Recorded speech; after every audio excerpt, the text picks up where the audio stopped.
Not all COD guns are created equal. They're not. And today we're going to bring that classic question up.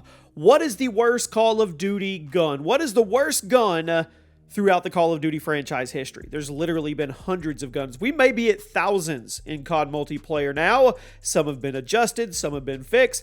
Others are completely useless to this day. So for this list, I'm going to be giving you my updated opinions on the absolute worst guns in COD history. You let me know if you agree or disagree. Welcome to the page, everybody. Chaos here. Drop a like, and we start off with one of my least favorites, the MK14 in Advanced Warfare. A semi-auto rifle. Now, it did feature a very high fire rate cap, and it didn't have a lot of recoil, but it also didn't have a lot of damage.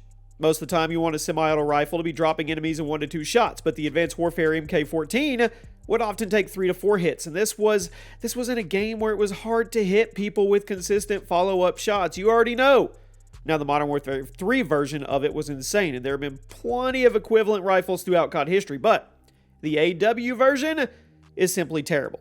I don't think anybody's going to argue with it or its worth or anything like that. I don't even know why it was in the game, to be honest with you. Before we move on, guys, if you get anything from G2A.com, use code CHAOS for some cash back. The link is at the top of the description. Next up, the pre-patch sawed-off shotgun in COD World War II. Now, when the game came out, it was a bit of a grind to unlock every weapon in the game. Yes, the progression system was normal, but in order to actually get every single gun, you had to grind every single division. Who remembers those? Who enjoyed those? And prestige each one by one.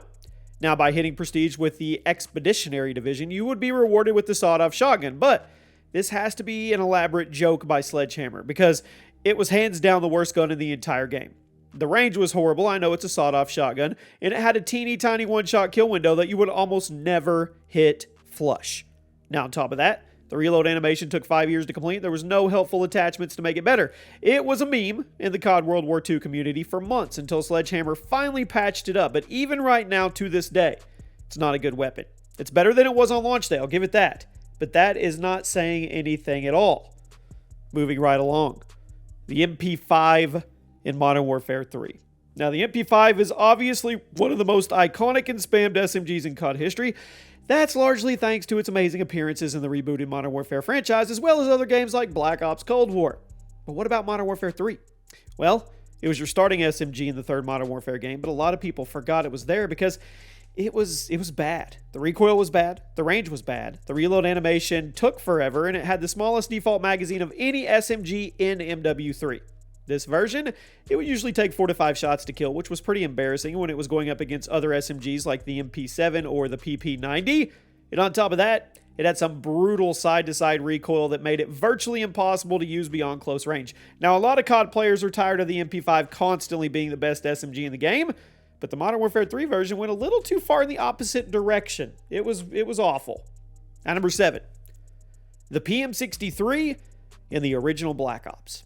Now, this game had some bad SMGs, and the PM had to be one of the worst, and that's saying a lot because there were some terrible ones. This trash heap came with a 20-round magazine by default, but it also fired at over 900 rounds per minute, so you would be burning through the little bit of ammunition you had like nobody's business.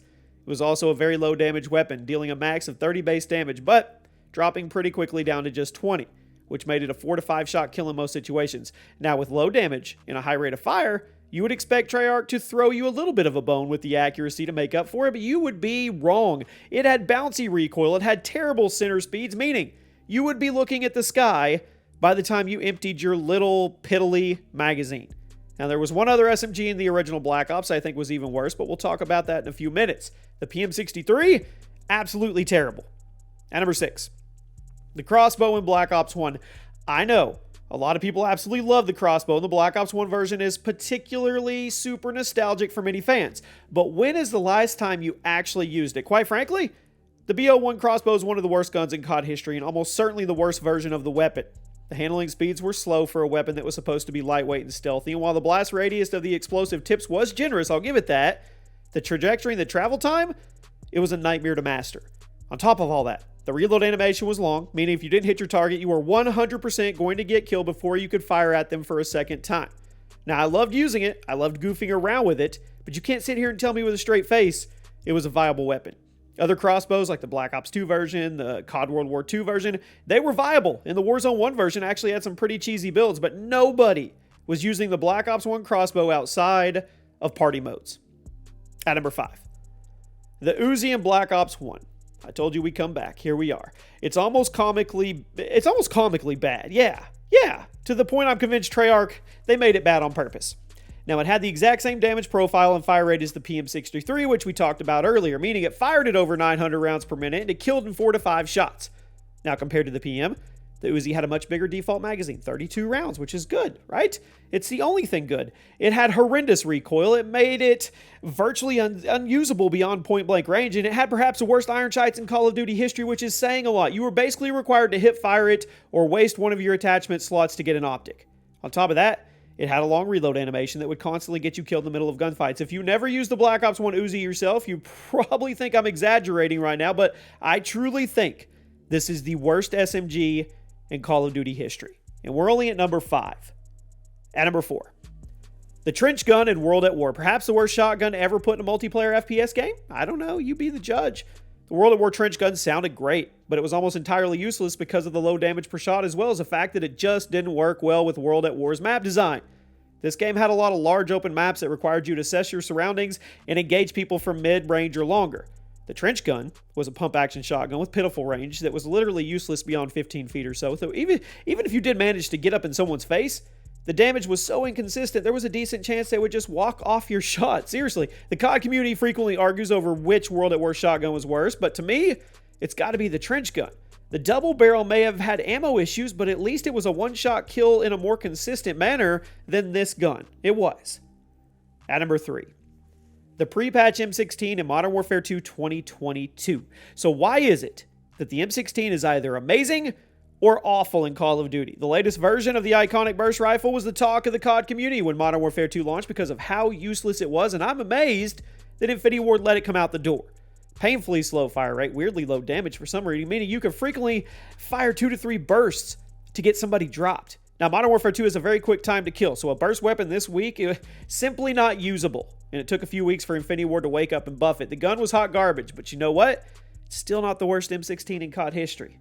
We'll talk about another one in just a minute, but before we get into that, at number 2, the China Lake in Black Ops 1. Now, lots of Black Ops 1 guns are on this list. I know, I love the original Black Ops, but the gun balance was honestly some of the worst in COD history because so many weapons were useless.